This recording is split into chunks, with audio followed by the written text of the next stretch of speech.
नमस्कार। ये महाभारत कथा पूरी तरह से वेद व्यास महाभारत के ऊपर आधारित है। यदि आप इसका निरंतर श्रवण करते रहना चाहते हैं तो इस चैनल को सब्सक्राइब जरूर कर लें और आगे आने वाली सभी पॉडकास्ट के नोटिफिकेशन के लिए बेल आइकन को भी जरूर से प्रेस कर दें। अब हम सुनेंगे यम और गौतम का संवाद तथा आपत्ति के समय राजा का धर्म। युधिष्ठिर ने कहा, पितामह, जैसे अमृत को पीने से तृप्ति न होकर और पीने की इच्छा बढ़ती जाती है, उसी प्रकार आपका उपदेश सुनने से मेरा मन नहीं भरता, बल्कि और अधिक सुनने की इच्छा जागृत होती है। इसलिए पुनः धर्म की ही बातें बताइए।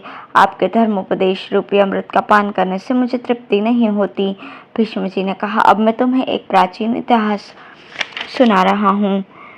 पारियात्र नामक पर्वत पर महर्षि गौतम का महान आश्रम है। वहाँ गौतम ने 60,000 वर्षों तक तप किया था।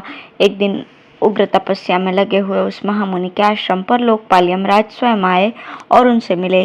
ऋषि के दर्शन से संतुष्ट होकर यम ने उनसे विशेष सत्कार किया और पूछा, कहिए, मैं आपकी क्या सेवा करूं? गौतम ने कहा, धर्मराज, आप मुझे ये बताने की कृपा कीजिए कि कौन सा काम करने से मनुष्य को माता पिता के ऋण से छुटकारा मिलता है तथा पवित्र एवं दुर्लभ लोक प्राप्त हो सकते हैं। यमराज ने कहा, मनुष्य तप करे, बाहर भीतर से पवित्र रहे और सदा सत्य भाषण रूप धर्म का पालन किया करे।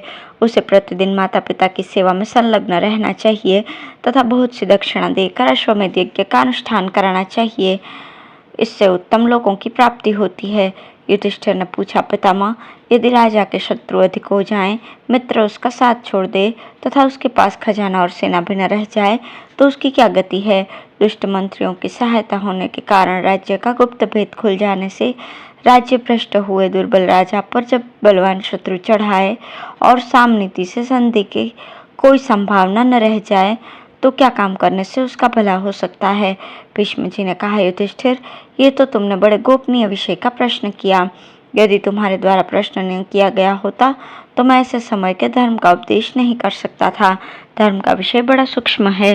शास्त्र के अनुशीलन से उसका ज्ञान होता है। शास्त्र से धर्म का श्रवण करके उसका पालन करने वाला और सदाचार पूर्वक साधु जीवन व्यतीत करने वाला मनुष्य कहीं कोई विरला ही होता है। उपर्युक्त संकट के समय राजाओं के जीवन की रक्षा के लिए मैं ऐसा उपाय बताता हूँ जिससे धर्म का अंश अधिक है, उसे ध्यान देकर सुनो। मगर मैं धर्माचरण के उद्देश्य से ऐसे धर्म की प्रशंसा करना नहीं चाहता।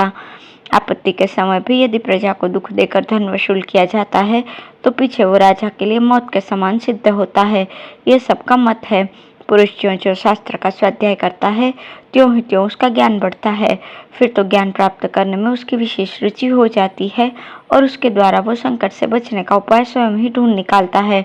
अब अपने प्रश्न के अनुसार प्रासंगिक बातें सुनो। खजाने के नष्ट हो जाने से ही राजा के बल का नाश होता है, इसलिए वो प्रजा से धन लेकर अपने कोष की वृद्धि करे, फिर अच्छा समय आने पर प्रजा के ऊपर धन आदि देकर अनुग्रह करे। यही सदा का धर्म है। प्राचीन काल के राजाओं ने भी आपत्ति के समय इस उपाय धर्म का ही आश्रय लिया था। सामर्थ्यशाली पुरुषों का धर्म दूसरा है और विपत्तिग्रस्त मनुष्यों का दूसरा। इसलिए पहले कोष संग्रह करके फिर धर्म का पालन करे। राजा ऐसा बर्ताव करे जिससे उसका धर्म भी बना रहे और उसे शत्रु के अधीन भी न होना पड़े। वो अपने को विपत्ति में न डाले, हर एक उपाय के द्वारा अपने उद्धार के लिए ही प्रयत्न करे। धर्मवेत्ताओं को धर्म में निपुणता प्राप्त करनी चाहिए और क्षत्रियों को बाहुबल में।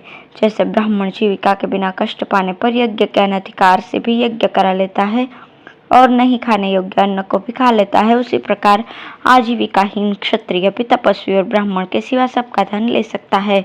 खजाना और सेना के नष्ट हो जाने पर सब लोगों द्वारा अपमानित होने पर भी क्षत्रिय को न तो भीख मांगनी चाहिए, न वैश्य तथा शूद्र की ही जीविका से गुजारा करना चाहिए। क्षत्रिय अपने धर्म के अनुसार युद्ध में विजय पाकर ही धर्मोपार्जन करे तो उत्तम है। उसे अपनी जाति वालों से भिक्षा मांगकर जीवन निर्वाह नहीं करना चाहिए। आपत्ति काल में राजा और राज्य की प्रजा दोनों को एक दूसरे की रक्षा करनी चाहिए। यही सदा का धर्म है। जैसे प्रजा पर संकट आ जाए तो राजा राशि राशि धन लुटाकर उसे आपत्ति से बचाता है, उसी प्रकार राजा के ऊपर संकट पड़ने पर प्रजा को भी उसकी रक्षा करनी चाहिए। राजा जीविका के लिए कष्ट पाने पर भी खजाना, राजदंड, सेना, मित्र तथा अन्य संचित साधनों को कभी राज्य से दूर न करे। महामायावी शंबरासुर का कहना है कि मनुष्य को अपने भोजन के अन्न में से भी बचाकर बीज की रक्षा करनी चाहिए। यही धर्मज्ञों की राय है। जिसके राज्य की प्रजा को अन्न का कष्ट हो और वहाँ के मनुष्य जीविका के लिए विदेश में मारे मारे फिरते हों, उस राजा को धिक्कार है। राजा की जड़ है खजाना और सेना। इनमें सेना की जड़ है खजाना। सेना सब धर्मों की रक्षा का मूल और धर्म प्रजा का मूल है। इसलिए सबके मूलभूत खजाने को बढ़ाए। खजाना ही न हो तो सेना कैसे रह सकती है। अतः आपत्ति काल में धन संग्रह के लिए प्रजा को कुछ दबाना भी पड़े तो राजा को दोष नहीं लगता। युधिष्ठिर, राजा के लिए राज्य की रक्षा से बढ़कर कोई और धर्म नहीं है। यही राजा का मुख्य धर्म बताया गया है। ऊपर इस धर्म के विपरीत जो प्रजा को कुछ कष्ट देकर धन लेने की बात कही गई है, वह तो सिर्फ आपत्ति काल के लिए ही है, सदा के लिए नहीं। अतः धर्म से ही कोष का संग्रह करे। इसके लिए अधर्म का आश्रय कभी नहीं लेना चाहिए। धन्यवाद।